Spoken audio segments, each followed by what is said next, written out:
When you look back at the summer and the roster you guys have put together, how excited are you about this group coming into the season? How excited are you guys to be officially back too? Well, I mean, the excitement level is there for everybody. When you spend that long of an off season just thinking about it and trying to build, I mean, there's a lot of anticipation building. So for us, having everybody under the same roof here that we had 6 months ago, it's exciting, and you get the nerves and the butterflies going. So, like I said, we're ready to go and can't wait to hit the ice here today.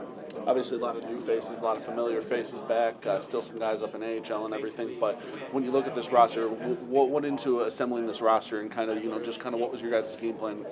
Well, first, when you reflect on the season last year, we finished second in the Western Conference. There was a lot of great things to pick apart, high offense, the whole nine. But where the inconsistency came from is when we lost both our starting goaltenders in the months following Christmas. As that's when our team fell apart. Only 4 wins in the following 19 games. So for us, making sure that we had great goaltending was going to be one of the biggest things. I mean, we set a franchise record in 70 years last year for using 11 goalies, which is the most the Komets have ever seen. And we won't let that happen again. So we're going to make sure that we're solidified in the back end going out. And we all know the way to a championship is going to be going through a hot goalie. So we've got some really good goaltending signed. I know we're looking forward to that as well. So that's where we started, and we know that we're going to rely on them quite a bit this year.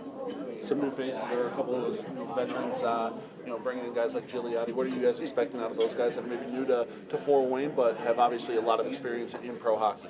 I expect the same thing from him as we have any of our other vets to be good leaders both on and off the ice. I mean, obviously they still got to play the game, and I got a lot of confidence, especially watching Stefano on the ice here. I mean, this guy can still skate, shoot, and pass. I mean, he's got the veteran thought process out there. He thinks the game better than most, and just as far as who he is as a character, he's a great leader. He's a good pro, takes care of himself, and so he's going to set an example for all the young guys to follow. So a guy like Stefano, to make him a part of this hockey team, make him a part of the coaching staff, I think is a huge addition for us as we turn the page on veterans here in Fort Wayne.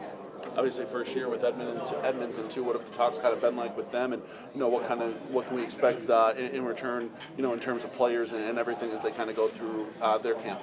Yeah, well, it's encouraging right now with how we've been involved with Edmonton right from the get-go. The communication from top to bottom has been excellent. I mean, they've been asking our input for the depth players that they wanted to sign for their organization that will spend time in Fort Wayne. So you can see that there was a heavy influence of alumni that Fort Wayne's that got signed with them, and that's just from communication. And so for us, we're excited to have those guys on an American League deal, have them have the opportunity to play up there. Guys like Grimshaw, Bowdens, Rassel, Brubaker, Darian. I mean, those are all guys who spent time in Fort Wayne, got rewarded with American League deals. So it's been great from our organizational standpoint for them to reach out and offer them deals. So just a very exciting new affiliation for us with the way that they've made us feel comfortable. So for us, when we get that phone call with who they're going to send down, we know it's going to be a quality high-end player.